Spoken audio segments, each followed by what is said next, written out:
je vais vous raconter l'histoire des réflexes primitifs. D'où vient cette histoire de réflexes primitifs, de réflexes archaïques? Ça fait des années qu'on en parle. J'ai eu la chance d'avoir contribué à l'importation, si je puis dire, des réflexes, des approches sur les réflexes en France. Mais encore faut-il expliquer l'historique, d'où ça vient au niveau mondial, et puis spécifiquement comment ça s'est développé en France. C'est le but de cette petite conférence d'une vingtaine de minutes que je vais vous présenter maintenant. Bonjour, je m'appelle Paul Landon, je suis le créateur de l'intégration motrice primordiale et je suis passionné par le corps humain et l'apprentissage depuis l'enfance. Et donc je suis très heureux de partager mes petites connaissances sur le sujet et puis d'avoir été un humble acteur de cela en France. Les réflexes primitifs, alors j'ai appelé cette conférence une révolution. Pourquoi une révolution? Parce que je pense que ces nouvelles connaissances qu'on a sur les réflexes changent beaucoup de choses dans le domaine du sport et de la performance, dans le domaine de l'apprentissage, dans le domaine de la thérapie, aussi bien la psychothérapie que les thérapies style kinésithérapie, dans le domaine de la rééducation, je pense là à l'orthophonie, la psychomotricité, l'ergothérapie et des tas d'autres choses. Dans nos formations, on a tous ces professionnels-là, on a aussi des ostéopathes, des psychologues, des médecins, des dentistes. Dans nos formations, on a aussi bien des gens qui travaillent avec des enfants, que des gens qui travaillent avec des bébés, comme des sages-femmes, que des personnes qui travaillent avec les gens en situation de handicap ou les personnes âgées. Donc vous voyez, c'est un panel très large. Le travail sur le réflexe n'est pas une thérapie en soi, mais va apporter à tous ces professionnels, ces thérapeutes, ces rééducateurs, ces enseignants, des informations, des observations et des outils qui vont être très utiles dans leur métier, sans remplacer ce qu'ils font, mais en rajoutant une corde à leur arc et surtout une nouvelle compréhension du corps humain, enfin je devrais dire de l'être humain au niveau cognitif, émotionnel et corporel. C'est pour ça que j'aime dire les réflexes primitifs, une révolution. Alors, il va y avoir avant les années 70 et après les années 70. Ça, c'est très important. Donc, avant les années 70, c'est un petit peu la préhistoire par rapport aux réflexes. On savait, et ce, depuis le début du XXe siècle, que chez les personnes en situation de handicap, il y a des réflexes qui posent problème, et ce, dès la naissance. Et c'est pourquoi de nos jours, c'est toujours vrai, les pédiatres, les sages-femmes vont tester nos bébés à la naissance, vont tester des réflexes comme le réflexe de Moro, le réflexe de Babinski, qui est un réflexe du pied, un réflexe d'agrippement de la main, vont tester quelques réflexes, 5-6 réflexes, pour vérifier l'intégration du système nerveux. Parce que on a constaté que quand ces réflexes n'étaient pas présents à la naissance, c'était parfois associé, pas toujours, parfois associé à du handicap. Donc quand un pédiatre voit des réflexes non présents à la naissance, eh bien on va aller faire des petites enquêtes supplémentaires pour voir s'il n'y a pas quelque chose qui se cache derrière dans le développement de l'enfant. Donc on a souvent associé, et on le connaît depuis longtemps, le déséquilibre, on pourrait dire, de réflexes chez l'enfant ou le petit, associé à du handicap. Donc ça, on le sait dès les années 70. Mais on n'a pas fait de lien avec les enfants en situation d'apprentissage. Avant les années 70, c'était réflexe non intégré ou non présent égale handicap. En 1970, Gustafson, c'est une ergothérapeute américaine, a voulu confirmer ces choses qu'on savait, que des réflexes n'étaient pas fonctionnels chez les enfants en situation de handicap. Donc elle a pris des enfants à peu près du même âge, un groupe avec des handicaps, des paralysies cérébrales, et un groupe avec des enfants dits ordinaires. Donc elle a observé les réflexes de ces enfants-là, et elle s'est rendue compte, les réflexes primitifs, archaïques, du nouveau-né, et elle s'est rendue compte que, effectivement, les enfants en situation de handicap avaient des réflexes dysfonctionnels, alors que les enfants ordinaires avaient des réflexes qui fonctionnaient bien.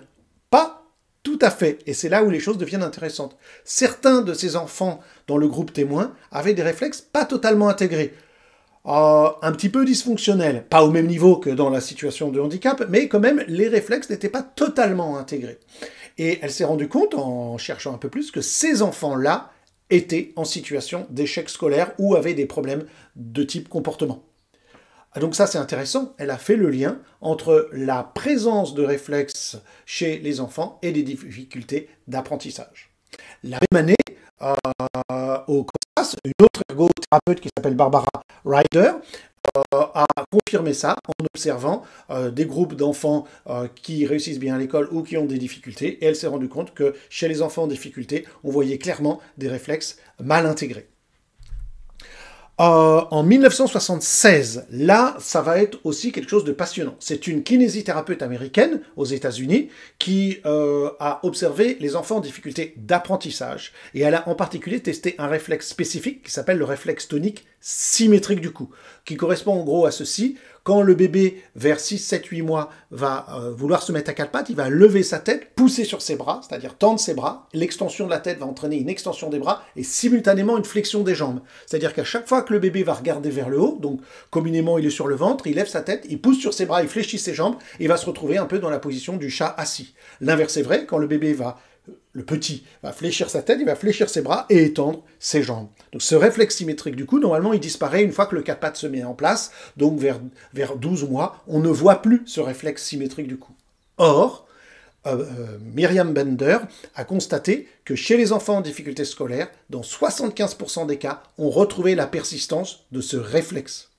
La manière de l'observer, c'est qu'on demande à des enfants qui sont plus grands, 8-10 ans, de se mettre à quatre pattes, et on leur demande de ne pas bouger les bras ni les fesses, de rester bien à quatre pattes, et de lever et baisser la tête. Eh bien, chez les enfants qui n'ont pas de difficultés scolaires, ils peuvent lever et baisser la tête sans que ça change quoi que ce soit dans leur tonus, ni des bras, ni des jambes. Or, chez les enfants en difficulté scolaire, dans 75% des cas, on va retrouver ce réflexe, c'est-à-dire que la flexion de la tête va entraîner une flexion des bras et ou une extension des jambes, et l'extension de la tête va entraîner une extension de la tête et ou flexion des jambes.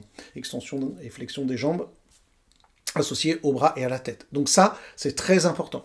Mais ce qui est encore plus important, c'est que Madame Bender s'est dit, si on arrivait à intégrer ce réflexe, eh bien, est-ce que ça améliorerait les choses? Et c'est ça qui est passionnant et qui fait de 1976 et des travaux de Myriam Bender quelque chose de passionnant, c'est qu'elle s'est dit, comment fait le bébé pour intégrer ce réflexe tonique symétrique du cou? Eh bien, il fait du quatre pattes, du quatre pattes, du quatre pattes. Donc elle s'est dit, je vais prendre mes enfants de 6, 7, 8, 9 ans, 10 ans qui ont des difficultés scolaires et je vais leur demander de faire un programme de quatre pattes. Quatre pattes à l'endroit, enfin en marche avant, en marche arrière, quatre pattes contre résistance, différents jeux à base du quatre pattes et de mouvements croisés. Et au bout de quelques mois, elle a observé progressivement que ce réflexe symétrique du cou disparaissait chez ces enfants-là et que parallèlement, leurs compétences scolaires s'amélioraient. C'est la première personne au monde qui a fait le lien entre des réflexes non intégrés et des difficultés d'apprentissage, ça avait déjà été fait, mais entre le fait de inhiber les réflexes plus tard dans la vie et l'amélioration des compétences. Et donc ça, ce sont les travaux de Myriam Bender en 1976. En 1978, Jean Harris, qui est une ergothérapeute américaine très célèbre, qui est connue aussi en France. Pourquoi? Parce qu'elle a créé une méthode qui s'appelle la Sensory Integration, l'intégration sensorielle, qui est une méthode beaucoup utilisée par les ergothérapeutes. Qu'est-ce que dit Jean Harris dans son approche? Elle dit qu'au lieu de s'occuper des difficultés, handicap ou difficultés scolaires, car elle travaille avec les deux en tant qu'ergothérapeute, au lieu de s'occuper de la difficulté elle-même et de chercher à la résoudre, il faut travailler globalement sur la personne, à sa maturation sensorimotrice, en particulier en travaillant sur les sens qu'elle appelle les sens spéciaux, c'est-à-dire le système vestibulaire et donc l'équilibre, le système proprioceptif, la perception qu'on a interne de notre corps, et le toucher. Et évidemment, parallèlement à ça, les ergothérapeutes, elles travaillent au niveau visuel et auditif. Donc elles continuent à faire du travail visuel et auditif, mais elle a rajouté, d'où le nom de son approche intégration sensorielle, les autres sens dits spéciaux, encore une fois, système vestibulaire, proprioception et le sens du toucher. Et cette Jean Harris, à partir de 1978, a observé aussi un certain nombre de réflexes, comme le réflexe tonique asymétrique du cou et le réflexe tonique symétrique du cou, et peut-être quelques autres réflexes, pas beaucoup, mais elle a vraiment aussi, sur des groupes témoins, observé qu'il y avait un lien entre des réflexes non intégrés et des difficultés d'apprentissage. Elle n'a pas cherché, contrairement à Myriam Bender, à intégrer les réflexes, à inhiber les réflexes par un programme moteur spécifique, mais toujours en travaillant de manière globale, elle a réussi à améliorer les choses. Donc sa vision des choses, et c'est très important parce qu'en IMP, on a cette même philosophie, c'est qu'au lieu de chercher à cibler quelque chose, on a bien travaillé de manière globale à ce qu'on pourrait appeler une maturation neurosensorimotrice globale, et les réflexes à ce moment-là sont juste des jalons, des bornes sur le chemin de notre développement qui nous permettent de voir si ce qu'on fait fonctionne ou pas.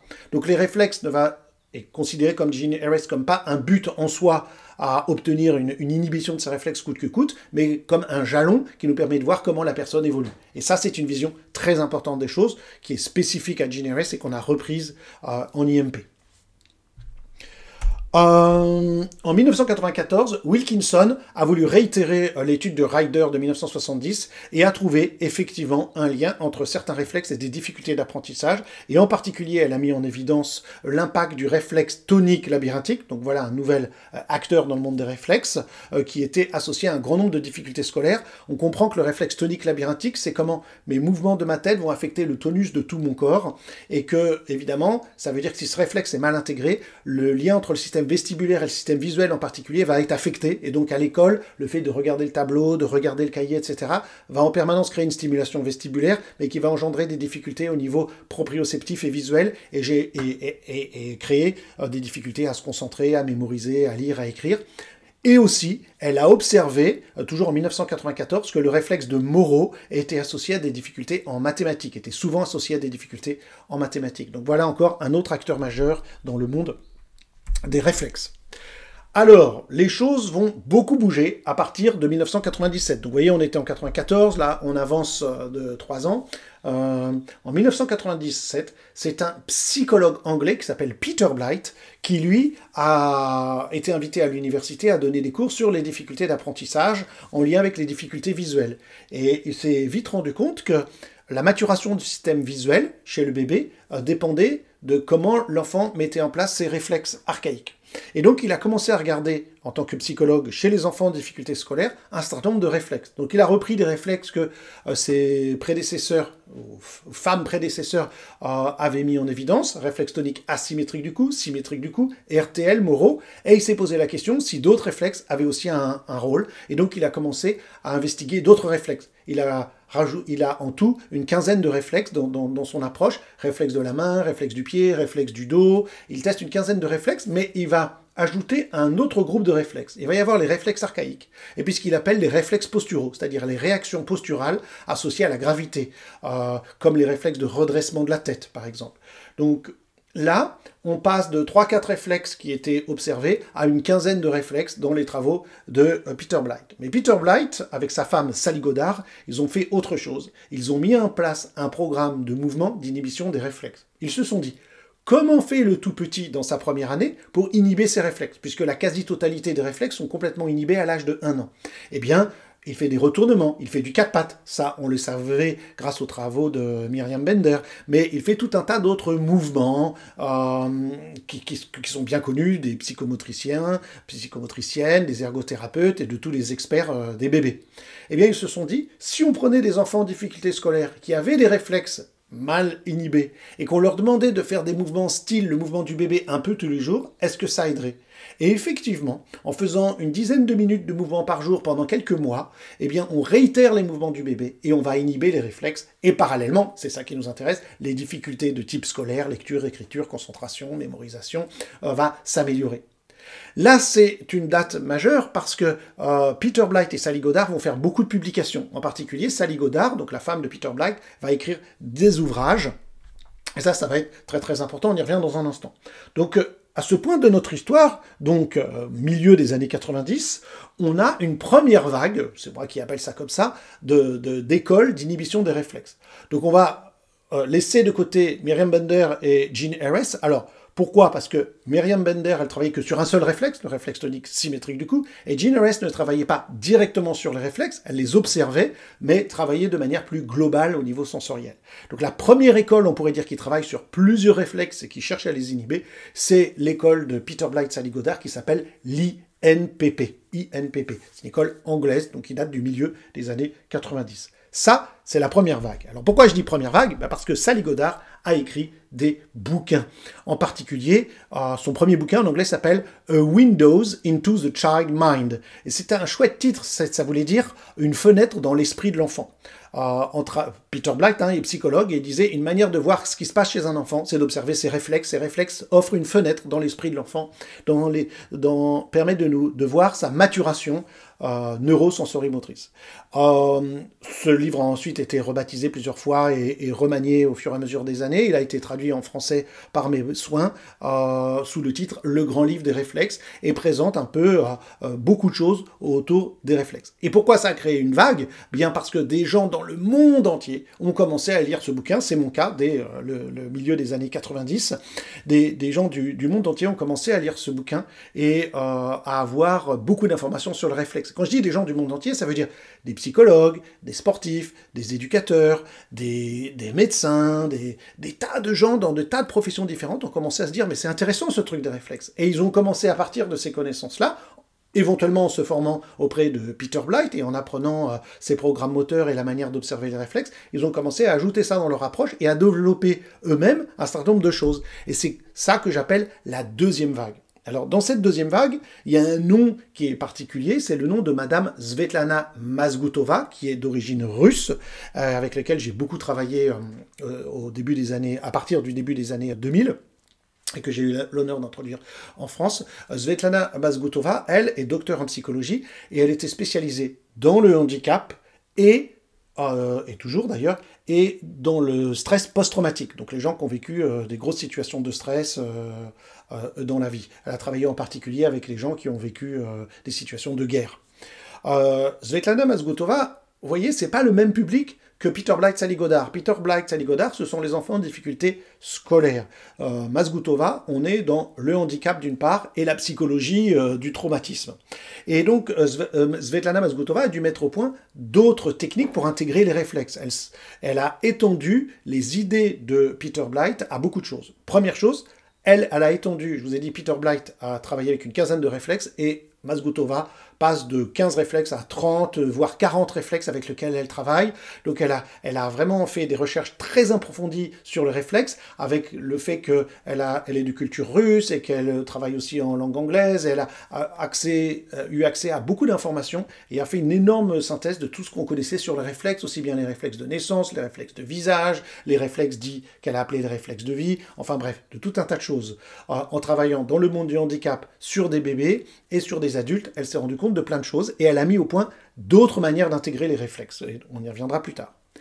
À partir de ces deux courants-là, de ces deux grandes écoles, l'école IMPP et celle de Mazgutova s'appelle MNRI, ces deux écoles-là ont inspiré des milliers de personnes dans le monde qui se sont mis à connaître les réflexes et à faire des choses.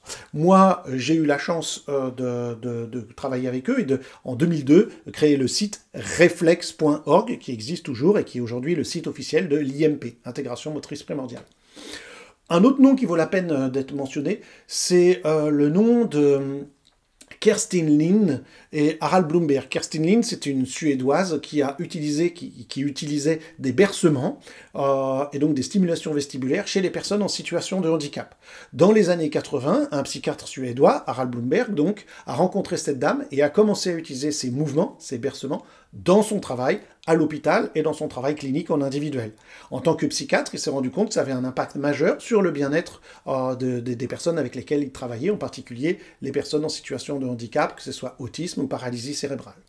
Plus tard, il a étudié dans le milieu des années, dans la fin des années, toute fin des années 90, il a étudié tout d'abord, fin des années 90, il a suivi une formation en IMPP de Peter Blight, et puis début des années 2000, il s'est formé avec Svetlana Mazgutova. Et il s'est rendu compte que les bercements de Kerstin Lin aidaient à l'intégration des réflexes. Donc lui, c'était pas les réflexes son truc. Lui, en tant que psychiatre, il utilisait des bercements. Et puis, il a pu objectiver que ces bercements aider à la maturation des réflexes. Et donc, il a commencé à enseigner le lien entre réflexes et bercement à partir de 2005 environ dans le monde, et puis à partir de 2010 en France. Donc, ça, c'est une approche intéressante, ça s'appelle RMT, Rhythmic Movement Training, et on a intégré ces mouvements de bercement, tout comme on a intégré les techniques de Peter Blight ou de Svetlana Mazgutova au sein de l'IMP dans une approche unifiée qu'on va maintenant évoquer, que j'appelle humblement la troisième vague, c'est-à-dire qu'en 2011, après avoir introduit en France toutes ces approches, avoir traduit certains créateurs de ces approches réflexes, il y en a d'autres, j'ai pas parlé de Brendan O'Hara qui travaille avec les sacs de grains, avec d'autres gens qui utilisent d'autres outils, après avoir travaillé dans le domaine du mouvement, de l'apprentissage et du corps humain pendant 20 ans, et d'avoir traduit et importé ça en France, j'ai eu l'idée de faire une synthèse. Alors pourquoi? Ça s'est fait en 2 temps et je pense que c'est important de comprendre ça. Le premier temps, c'est que, évidemment, les gens venaient en formation, par exemple, Emenery de Mazgutova, on apprenait la théorie sur le réflexe, comment tester, observer les réflexes, et puis on apprenait les techniques de Mazgutova pour les réintégrer. Et puis j'ai fait venir Brendan O'Hara dans 2003, Mazgutova est venu en 2002, et puis régulièrement pendant tous les ans, pendant de nombreuses années, pendant plus de 10 ans, même chose. J'ai fait venir donc Brendan O'Hara qui vient d'Australie, lui utilise des jeux de coordination, des chansons pour travailler avec les enfants de l'école primaire et de maternelle, dans le but d'intégrer les réflexes. Et on réapprend la même théorie, la même manière d'observer le réflexe, mais un autre outil. Et puis ensuite, vous faites le RMT, vous avez la même théorie, la même manière de tester les réflexes, bien sûr, parce que ces deux personnes-là, Brendan O'Hara d'une part et Harald Blumberg, ont appris la manière d'observer les réflexes et la théorie, soit de Peter Blight, soit de Mazgutova. Et en général, les deux, ils se sont formés aux deux. Donc on se retrouve avec la même théorie, la même pratique d'observation de réflexes, mais leur outil à eux. Alors évidemment, chacun de ces outils est intéressant. Mazgutova travaille avec un certain type de public, Brendan O'Hara avec les petits-enfants, d'autres travaillent avec les personnes en situation de handicap, d'autres travaillent avec les bébés, etc., etc. Donc à un moment donné, j'ai trouvé intéressant de faire une synthèse de tout ça, c'est-à-dire que les gens ont accès à la théorie, la manière d'observer les réflexes, et les différents outils qui viennent des différentes écoles, et quand utiliser quels outils. Parce que moi, dans mon cabinet, de temps en temps, j'utilisais des outils de Mazgutova, de temps en temps, j'utilisais des outils de Peter Blight, de temps en temps, j'utilisais des outils de Brendan O'Hara, de Harald Blumberg, Kerstin Lin, etc., des outils de Denison, c'est-à-dire des mouvements de brain gym, et des tas d'autres choses. Et donc, j'ai eu l'idée de faire cette synthèse pour avoir une formation unifiée. Et puis, dans un deuxième temps, j'ai été très inspiré par les travaux de Jean Harris et de me dire, et si on regardait les réflexes autrement? Enfin, comme elle le faisait. C'est-à-dire, non pas comme quelque chose qu'on veut inhiber coûte que coûte, mais comme des jalons qui nous permettent de voir que les interventions qu'on fait, que ce soit les différentes techniques des créateurs de méthodes réflexes ou d'autres techniques qui existent par ailleurs, qui n'ont pas vocation à la base de travailler sur les réflexes, mais que les réflexes permettaient de voir un peu ce qu'on faisait. Je vais donner un exemple. Des gens qui travaillent dans le domaine de la rééducation. Je pense aux orthophonistes, je pense aux ergothérapeutes, je pense aux psychomotriciennes. Ces personnes-là font en général des bilans, puis travaillent, et ensuite voient l'évolution dans le domaine scolaire. Eh bien, si parallèlement, elles peuvent observer les réflexes, faire ce qu'elles font comme d'habitude, et voir ce qui se passe au niveau des réflexes, elles ont plus d'informations sur le fonctionnement de ces enfants, et comment mieux cibler leurs besoins. Et donc là, on va avoir quelque chose de très très intéressant. Il y a beaucoup de gens qui, sans le savoir, travaillent sur les réflexes, qui vont participer à l'intégration des réflexes. Et donc voilà, l'IMP est la première approche au niveau mondial qui va synthétiser un certain nombre de choses et qui viennent de différentes approches réflexes et qui les mettent dans un cadre unifié, dans une philosophie particulière.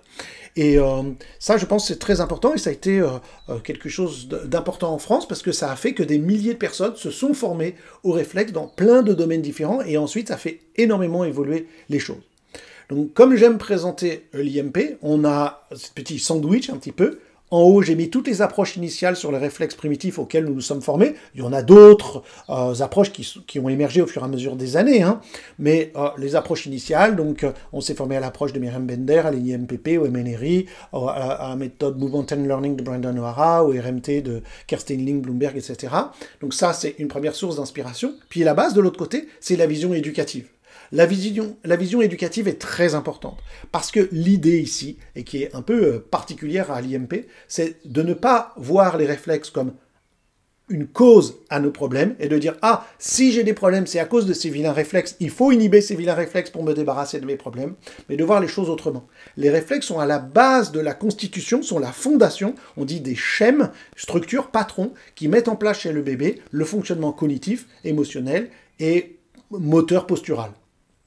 Et donc nous, on va travailler avec une vision éducative, c'est-à-dire qu'on ne va pas chercher à résoudre des problèmes chez la personne, ça, on va laisser ça aux thérapeutes, et c'est très bien, nous on forme beaucoup de thérapeutes, mais on va plutôt chercher avec les gens quels sont leurs objectifs, quelles compétences ils cherchent à développer, de quoi ils ont besoin dans leur vie pour pouvoir bien fonctionner au quotidien. Que ce soit un enfant, que ce soit un adulte, une personne en situation de handicap, une personne âgée, un sportif de haut niveau, peu importe. Qu'est-ce que la personne cherche à améliorer? En fonction de ça, on va aller regarder quels réflexes sont nécessaires à stimuler pour soutenir la personne dans son développement et dans son évolution.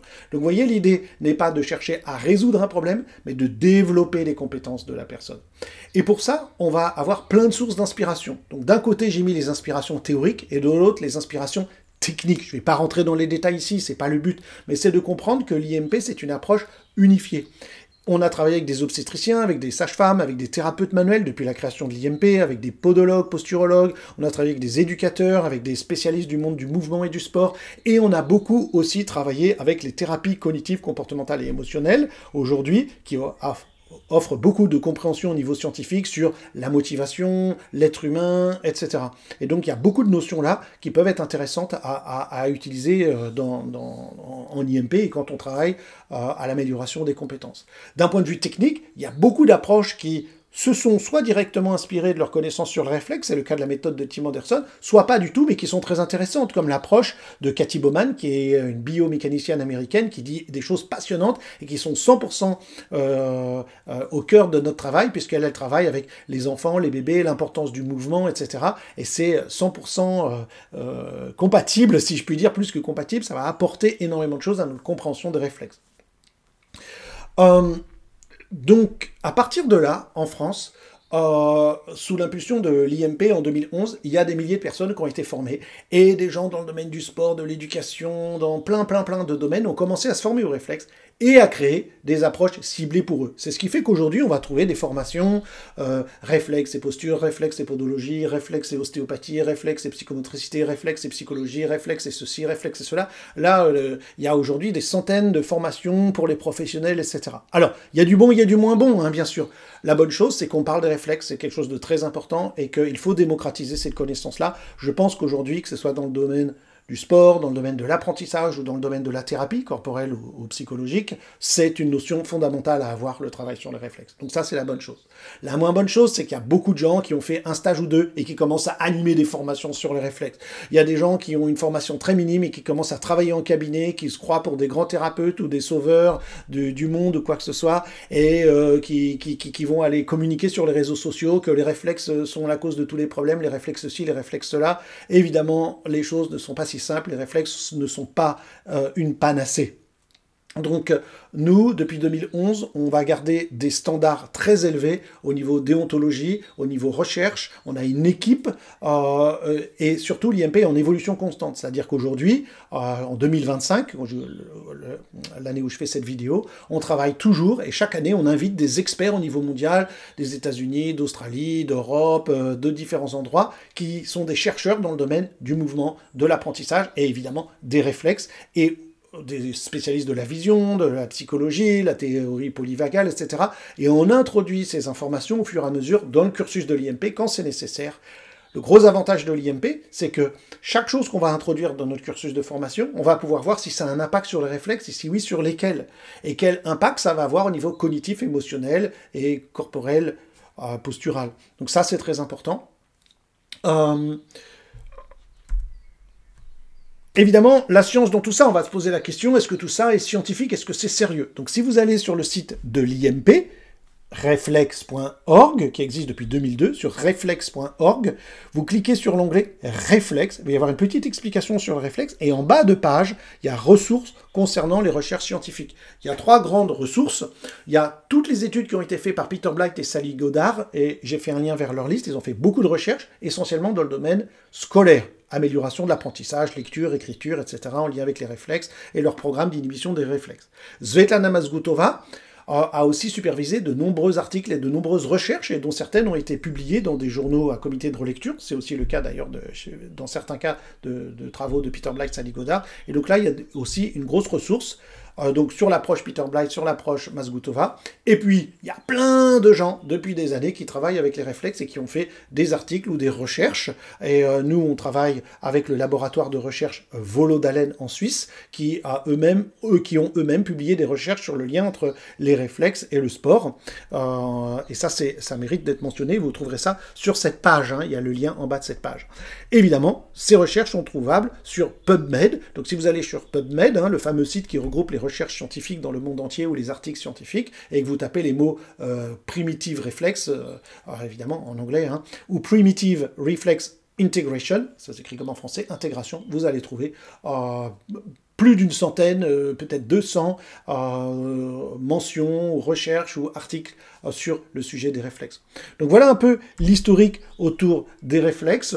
Avant les années 70, les réflexes n'étaient qu'associés à du handicap. On utilise toujours ces informations-là chez les bébés à la naissance en médecine classique. Et puis à partir des années 70, on a établi un lien très clair entre certains réflexes mal intégrés et des difficultés d'apprentissage. Et puis à partir des années 90, on a commencé à chercher à cibler et à inhiber ces réflexes. Ça a donné lieu à des écoles comme celle de Mazgutova et de Peter Blight, Emenery et INPP. Et puis plein d'autres approches sont nées au fur et à mesure des années. Et j'ai eu la chance de pouvoir créer l'intégration motrice primordiale, qui ne s'appelle pas méthode extraordinaire ou magique d'intégration des réflexes. C'est pas un but en soi pour nous. C'est une méthode, comme son nom l'indique, d'intégration, mais primordiale, qui va aller à la primordialité de notre fonctionnement, et les réflexes sont à la base de ça. Donc les réflexes, la compréhension, je devrais dire, des réflexes, des patrons moteurs que sont les réflexes, vont offrir la colonne vertébrale de l'IMP, mais l'IMP, le but de l'IMP, c'est aider tout un chacun avec cette compréhension-là de mieux bouger et de mieux être en phase avec son potentiel et les objectifs qu'on a dans nos vies quotidiennes. Merci beaucoup de m'avoir écouté et à une prochaine vidéo.